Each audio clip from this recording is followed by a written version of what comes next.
Welcome to the 60 Plus podcast. I'm Janet. And I'm Joe. How are you today, Janet? I'm pretty good. I'm hanging in there, you know? Okay, just hanging in there. Usually you say, I'm doing great. I know. But I don't really want to go into it. But yeah, I'm doing pretty good. Okay, we all have little ups and downs. Yeah. So, what are we going to talk about today, Janet? Well, I don't really know, Joe. No, actually, I wanted to talk about something that's kind of been on my mind slash bugging me. And I came across this article, and it's about getting the respect you deserve individually, maybe over 60, but also this huge demographic of 60 plus people. So, getting the respect you deserve. I think in the very first episode of the 60 Plus podcast, you said something about feeling invisible. Well, several people have said that to me, Okay. and I think we use the example like when you walk down the street, especially if there's millennials coming the other way, they don't necessarily move any bit for you as if you weren't there. I wonder if that's them not seeing you because you're older or they're just rude. Well, I can't really say. I don't know how they were brought up and raised, but I can tell you that I think there is sort of something that happens at some point where you might come across as quieter. I don't know. Maybe it's us. I don't know. You're not Where quieter. No, I'm not. No, you're right. But me personally, has it happened to me? Yeah. I've had those moments where I've literally stopped on the sidewalk and just been like, okay, I'm standing here. Are you going to move around me? You're walking three abreast, and I'm just this one individual. I think they're going to walk into me. It's like, it's crazy. But I'm also thinking about this from a bigger standpoint. Okay, how?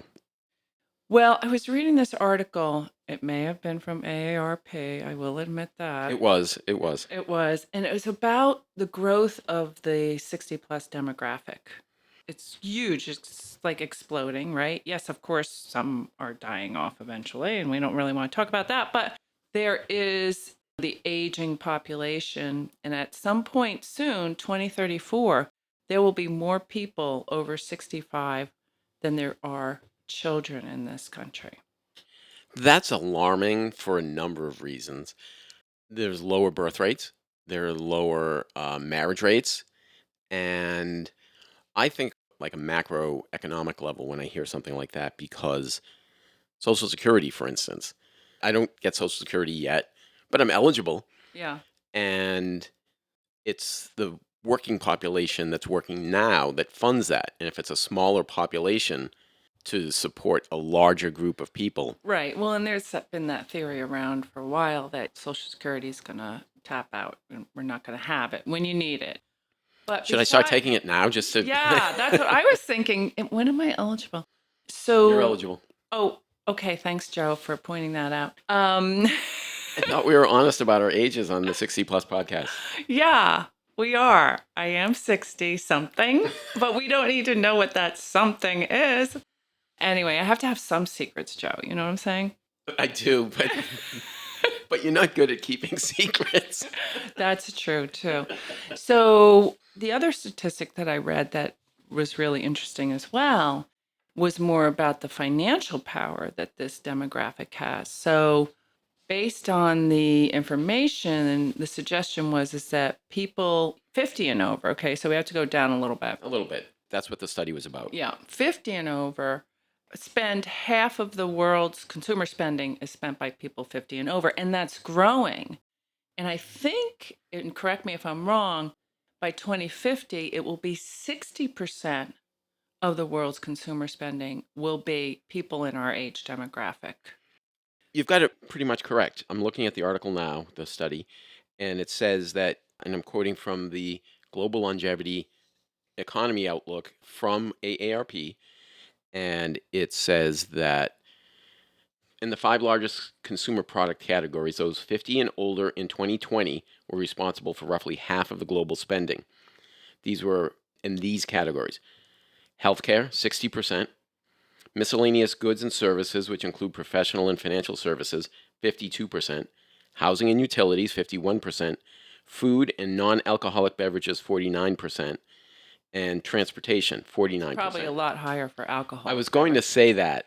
And they also account for most of the spending on recreation and culture, 53%, and furnishings and household maintenance, 50%. Yeah. So there you go. Across the board, we're spending a lot of money. And from a marketing perspective, most of these big marketers, and then there was an article about Silicon Valley, ignores this age group because of the perception, and we busted this myth a couple of weeks ago, that it's not technology friendly. And yet you look at something like Facebook, and the majority of people are over 50 years old that are on Facebook. And yet Meta continues to target and try to get back that younger audience. Why?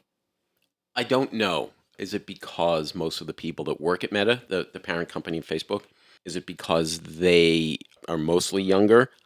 Or is it what you said, that they don't believe that people of a certain age are fluent in the technology? Right. And I don't know if there was a category there for technological products, computers, and things of that nature. It just talked about the 5 largest sectors. Categories. Yeah.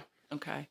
So that would be an interesting statistic to get, right? What percentage of the consumer spending around electronics and computers and things of that nature are from people in that same age demographic? New iPhones were announced yesterday. The 15. Yeah, they're $800-900 for the base models, and you get to the upgraded models, and then $1,200. Right. Again, people of a certain age are more likely to have the discretionary income to buy something like that. Right. I don't know. We're just kind of talking about this. Right. I would have to think that Meta and, I don't know, Google and whoever else has done some market research to identify who their market should be. I'm just guessing, but Right. it's Well, who are they currently marketing to is the question. And are they leaving that potential demographic on the table? I even think about companies that understand that their target audience is in that demographic. I'm thinking about pharmaceuticals. It's hilarious to me that the packaging that they do, they can't read it. My dad used to say he'd see a commercial on TV, and it's when Apple was first doing TV ads. It's these quick cuts and like 1-second shots and text flying across the screen. And my dad was like, "What are they talking? I can't even read any of that." Right. So you got to slow It's it too down, fast right? for this him. old people. It's true, too. It's But honestly. are we perpetuating the myths that we try to bust? Well, it doesn't matter. I mean, if in fact we haven't grown up with an iPhone in our hands or an iPad in our hands, and our attention span is longer, and I think you do slow down a little bit. Sure. And I'm not saying that's a bad thing, but I don't think marketers necessarily get that fact. What they see is that human beings, they did this study in Canada, and they found that human beings have less of an attention span than a goldfish. 5 seconds, right? So I'm sorry, I lost my. so a goldfish in a bowl can hold their attention longer than, on average, a human being can. Now, my guess is because the younger generation has grown up bombarded. I see my daughter like scrolling through stuff. I'm like, wait, I can't wait. I didn't. I'm get fascinated by how fast they type Yeah, with their thumbs. Right. So it is by nature very, very different. But hello, wake up, understand who your consumer base is, understand where the purchasing power could be for your products and services, and make sure that you accommodate those differences. All right. So, what's the takeaway from what you're saying? The marketers need to wake up. Hire some marketers that are older than Hire 30. some people who are going to be looking for a job because Social Security has run out. Well, that was something else that was discussed in the AARP study, was how people are working later in life, into their 60s and 70s and even later. And they use Japan as a bellwether. Right. Yeah, because that's an aging population. They have the largest percentage of people over 65 of any other country. Right. But people in Japan are working into their 80s and 90s, and it says even with physically demanding jobs, which I'm not looking forward to that, but Well, look at all the rockers. that are still going back to the concert circuit, 80 plus, Mick Jagger, Rod Stewart, Engelbert Humperdinck. You didn't go to see Engelbert No, I did Humperdinck. not see him. When I saw that he was playing, He's a fine in entertainer, I'm the sure. local theater, I was like, he's still alive? Original name, by the way, is Alfred Dorsey. Okay. Or Albert Dorsey, one of those. I don't know. Something. It's not Engelbert Humperdinck. No, it's not Engelbert Humperdinck. I don't know who came up with that name. I Well, think they thought it was sexy. You but, can know, remember Engelbert Humperdinck, those- but you can't remember those his real Brits. name. Yeah. But I go see a lot of live music. Hmm. And I'm a little reluctant to go see some entertainers that, were in their prime when I was in high school. But I have on occasion, and I haven't been disappointed. No, no. The Rolling Stones just cut a new album. Did they really? Yeah, just cut a new album. My daughter actually went to go see with her in-laws the Eagles and Steely Dan last night. And she said it was a really good show. The Eagles put on a really good show. I saw them a couple years ago. It was a good show. I saw them maybe 10 years ago, but I did see Steely Dan probably 18 months ago in Boston. Mm-hmm. And it was great. Yeah. It was really good. So, these are people who are doing what they love. And if you're doing what you love, you don't want to stop doing it. And as long as you can, you will. I hope. So- I hope. I hope too. All right. So, what else did you take away from this study from AARP? Well, I don't know. I didn't read it. I just pulled out a few, juicy stats. That's all. You read it though. What did you pull out? I skimmed. Well, it's long. I mean, it's long. It's a report. Yeah. No, it's. I mean, fell asleep reading it. it's got appendices and all kinds of things. All right, we're gonna have to do some editing here. Apparently. No. We're gonna keep this stuff in. It's fun. Okay. So yeah, I think that the overall topic is getting attention, getting the attention we deserve. And I don't say that in a derogatory way. I just say it in wake up, people. We're here to stay. We're not going anywhere. We're getting bigger. We got this huge purchasing power. We're changing the world. We are. It's interesting because the original statistic that you gave was by 2034, there'll be more people over 65 in America than children. And that came from a New York Times article, I think, that you sent to me. And that article seemed to me to be a little bit pessimistic, where the AARP study was, hey, this is a really significant, important part of the economy and a part of the demographic and the population, and we should celebrate that. Yeah. And that is true. So, So I think that might say something about who's reporting at the New York Times versus who is at yeah, AARP. it's always a matter of perspective, isn't it? Perception and perspective. That's where we have to We start. talked about perspective with Greg a couple of weeks ago. Your Yeah, perspective. he was talking about the generational differences in working with millennials at a technology company. What he said was he's never felt like he's pushed out or pushed to the margins because of his age. Mm-hmm. And younger people look to him for his experience and his advice on all kinds of things not related to the actual work product.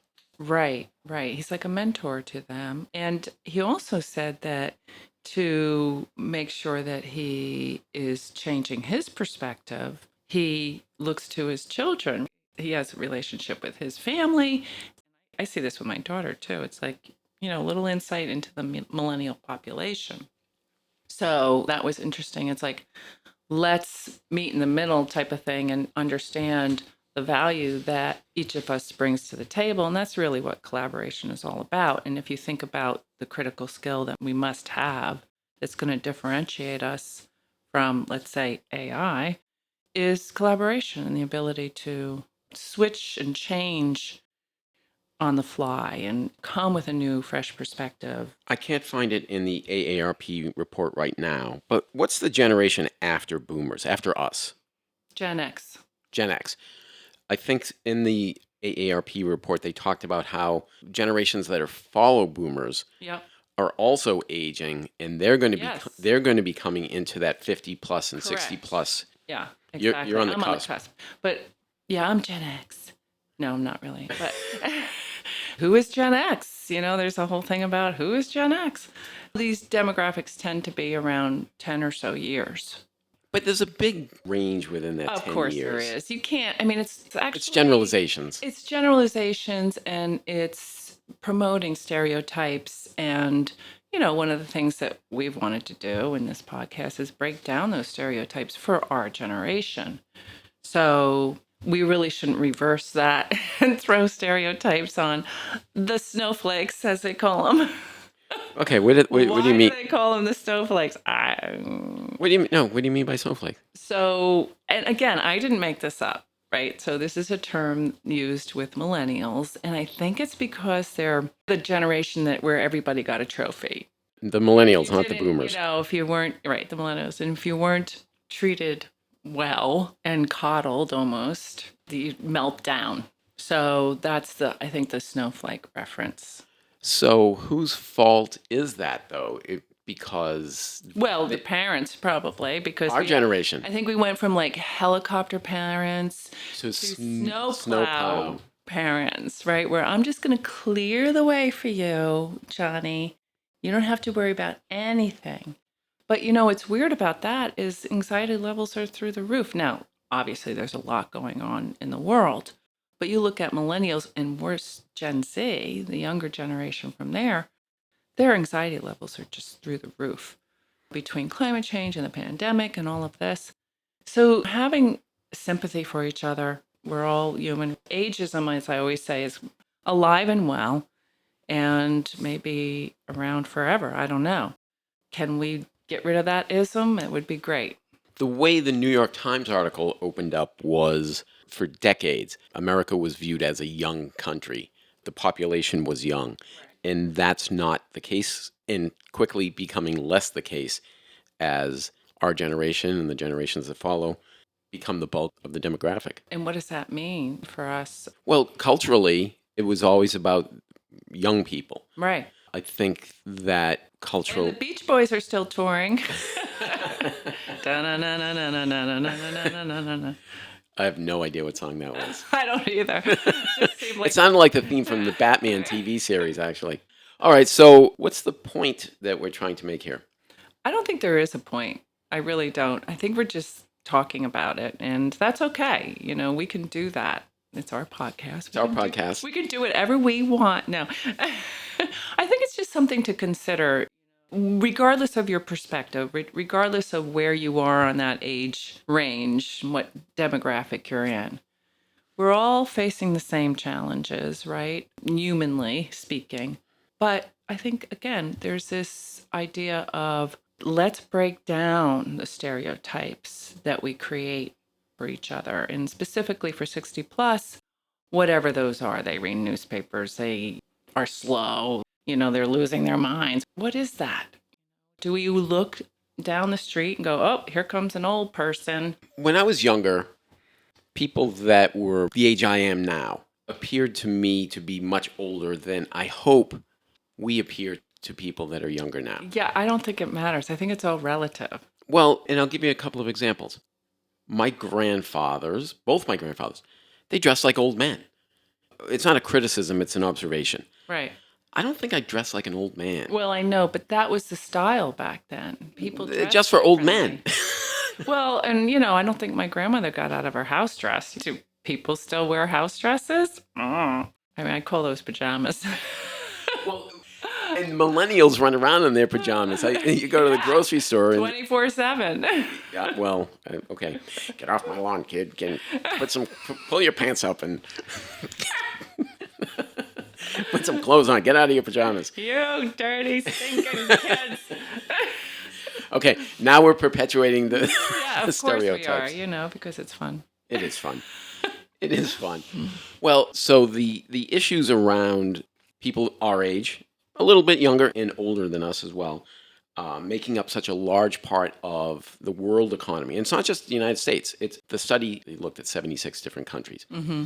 And the study talked about how people 50 plus make up such a significant portion of the economy in all of those economies, not just the United States. Right. And we talked about it, but there are a number of reasons for it. But lifespans increased, birth rates are down, and as a result, Yeah, and we're lasting longer, so we're Mhm. not, fading out. and we're lasting longer in better health too. Hmm. Let's hope. Because actually, I just knocked on wood, everybody.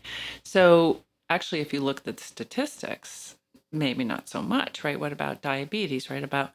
What about heart disease? What about cancer? All those things, are they declining? No. But people are surviving more of those things than they used to. Right.